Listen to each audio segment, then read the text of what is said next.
Hello everyone, I'm Jonathan Little. I'm here today for PokerNews.com, bringing you an interesting hand from 2550 No Limit Texas Hold'em that I played a while back. Coronavirus is happening now, so we're going over some retro hands. So we were playing 2550. This was at Borgata. Back in the day, the games would be very, very good. Usually it'd be a few pros and then a few very, very aggressive, splashy, maniacal players. This opponent I'm against in this hand, though, is a good, strong, professional player, well-respected, and he likes to battle. So he raises to $150 out of our $10,000 effective stack, and I have Ace-Jack of spades on the button. This is a situation where I knew both the players in the blinds were the players I really wanted to keep in the pot. So this is a scenario where I'm definitely going to just call with the Ace-Jack of spades. There's a situation where I would definitely 3-bet sometimes. Like, say the players in the blinds were good world-class players as well. Perhaps we just 3-bet, but Ace-Jack suited is a hand that really, really, really likes to just call and see the flop because it flops very well. And so a nice way to go about mixing up your play to some extent is to 3-bet a lot of the offsuit big card hands and call with a lot of these suited big card hands. That way you have some combinations of Ace-Jack in your 3-betting range and some combinations of Ace-Jack in your calling range. And the ones that prefer to have a deeper stack pot ratio, the ones that are suited, the ones that flop better, keep the pot smaller, and the ones that are offsuit that prefer to win the pot immediately or, have the potential to get a little bit more fold equity win it by 3-betting, right? So you get to mix up your play a bit. Now you may say, don't you just want to 3-bet your best hands using a strong linear strategy? If that was the case, then sure, Ace-Jack suited certainly fits in a 3-betting range there because it is obviously better than Ace-Jack offsuit. That said, you're going to find that against good, strong, loose, aggressive players, like our opponent is in the hijack seat, you're usually going to want to be 3-betting very polarized. And Ace-Jack suited is somewhere on the cusp between good enough to 3-bet, just straight up for value, and knowing you're not going to fold to a 4-bet, or a call, and typically I call in these scenarios, especially if I want the players in the blinds to call. This time, though, they both fold. Flop comes Queen, Jack 3. Hijack bets $300. I think this is a very, very easy call. If you studied at all at my training site, pokercoaching.com, you will know that when you have a very clear marginal made hand, one that if you raise and your opponent continues, you're not especially happy, but you're in fine shape against all your opponent's garbage, you usually want to just call. Because if our opponent is sitting here betting with like 8-7, that's great because he's drawing nearly dead. And if he does have a hand like King-Queen, I want to minimize the size of the pot, right? And if I raise, he's never folding King-Queen. And if I raise, he's always folding 8-7 offsuit. So this is a situation where we have a very, very easy call. And you're going to find that's almost always the case with middle pair type hands. Turns to 2 of clubs. My opponent checks. And now I think we can go either way between checking or value betting. But usually, especially with deep stacks, you do want to be a little bit cautious when it comes to just building the pot with a likely best hand, but a hand that could still be beat. Like if my opponent did raise a hand like Queen 9 of hearts, they could certainly elect to check the turn looking to check call. And I think that would be perfectly viable. A lot of people get it in their heads, especially when playing cash games at the small and medium stakes, that the goal is to always extract maximum value. And to be fair, if your opponents are going to play very, very straightforwardly and very weakly, that actually could be the right play. The thing is, though, is we're playing against a good world-class loose aggressive player here who is not always going to bet the queen, or not always bet all of his queens on the turn, and he's occasionally going to check raise bluff us with a hand like 10-8 that you would not expect. Whereas in the small stakes games, if your opponent checks a turn, their range may actually be a jack or worse. So if their range is a jack or worse, then obviously value betting the ace-jack is pretty much free.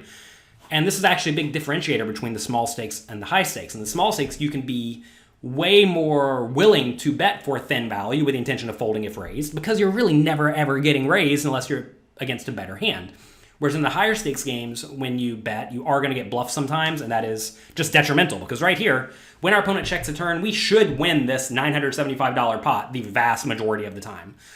Whereas when we bet and get raised, now, maybe we end up hero calling, maybe we end up folding, who knows, but it's certainly not a good spot to be in. Whereas now, if I let it just go check, like I do, and like I'm going to do essentially every time in this game, we're still going to win this pot the majority of the time, because if our opponent bets the river, using any normal size, we can easily call. And you may say, but doesn't your opponent know you have a marginal hand when it goes check?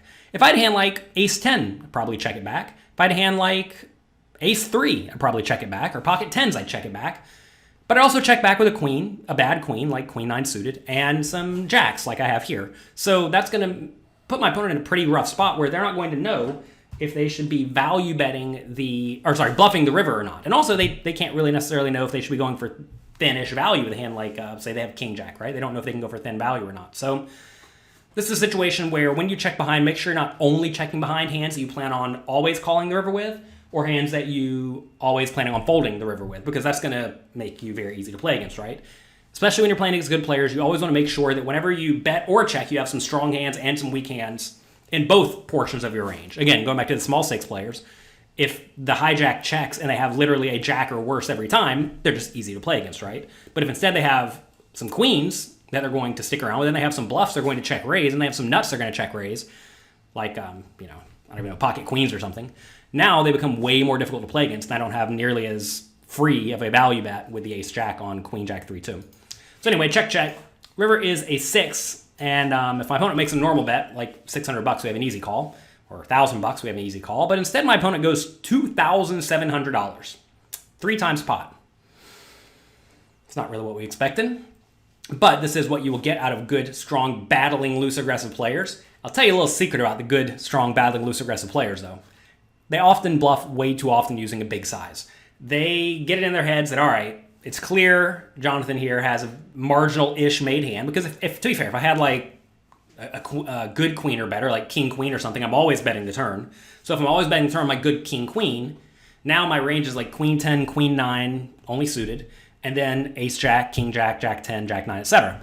And a lot of players, especially if they think you're a little bit on the conservative side, they're going to attempt to bluff you off of your entire range. Because imagine if my opponent can make me fold literally every hand here besides pocket 6s that spiked on the river, and what, that's it? Then that's going to win the vast majority of the time, because I just laid out my range of, queen, king, maybe like king queen / queen 10, queen 9 suited, ace jack, etc. So there's a load of combinations of hands that will fold to this big bet if I am folding top pair and worse. So in order to stay protected, you can't fold the top pair or worse. You have to start calling with them. So if we had top pair here, this is an easy call.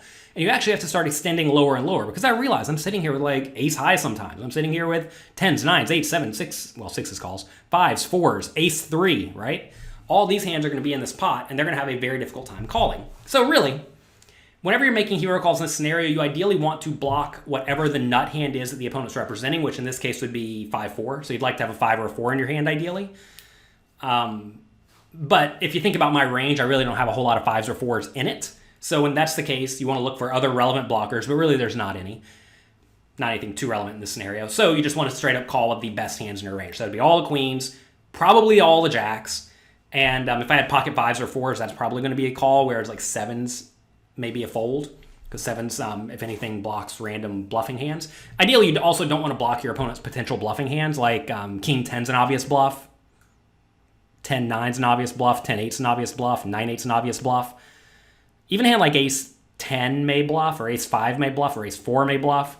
So you really don't want to have a 10. That's what it sounds like in this scenario. A 10 or a king are pretty bad. I guess an ace is not particularly great, but I don't think the ace matters all that much. So what that amounts to is that against a good, battling, loose, aggressive player, this is just a call. It's an easy call. It's not even a hard call. A lot of people get in their minds, oh no, it's a lot of money. What am I supposed to do? But the question is, am I good here, 45% of the time or something like that? And the answer is yes. I'm probably good here like 60% of the time or 55% of the time, assuming I know my opponent is a good, battling, loose, aggressive player. Now again, going back to the small stakes games, when your small stakes opponents bet 3x pot on the river, they almost always have the nuts. That's another shift you'll see when you go from playing against weak, straightforward players to strong, good, loose, aggressive players, is that the strong, loose, aggressive players are capable of finding bluffs. And some of them will take literally every potential bluff they could have. So if you think about the range the opponent would actually like to bet this way, it's going to be, what, queen, jack, and better perhaps? Really aren't a whole lot of queen, jack, and better combinations in the opponent's range, assuming they're not opening like 5-4 offsuit, right? They could have queen, jack, which we block. They could have pocket 6s, which makes a whole lot of sense. They could have 5-4 suited, which I don't know why they would not bet that on the turn. They could have 2s. I don't know why they wouldn't bet that on the turn. Yes, they could have pocket queens, but you see, we're not really looking at a whole lot of combinations of hands, right? So if they're only betting 2 pair and better, and it's kind of hard for them to have 2 pair and better, they really can't bluff with all that many hands. But if you think about the potential hands they could be bluffing with, I mean, ace-5 and ace-4 are pretty obvious ones. Again, they could certainly bet those on the turn. They could have ace-10. They could have king-9, right? Again, you could just go down the list. There's loads and loads and loads of potential bluffing hands, and if they bluff with even a few too many of them, that results in me having to hero call a ton. And I know who this player is. Against this player, I'm actually going to call almost every time, if I have like any bluff catcher whatsoever. So easy call. And this time he did have the 10-8. So he elected to not bluff it on the turn, and then went for the big bluff on the river. And you may say, well, my opponents never do this. Maybe they don't. But if you have aspirations to move up beyond these small stakes games against straightforward weak players and play against good world-class players who will find bluffs in scenarios like this, you need to learn how to defend appropriately. And if your opponents do have no bluffs in this scenario, what should you do with your ace-jack? Easy fold.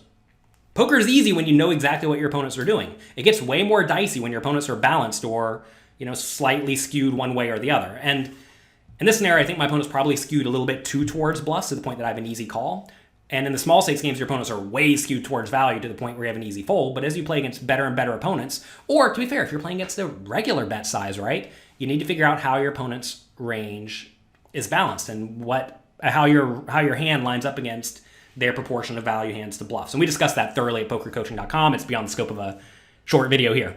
So anyway, I hope you enjoyed this hand. If you did, let the people at Poker News know that you liked it on Twitter at Poker News.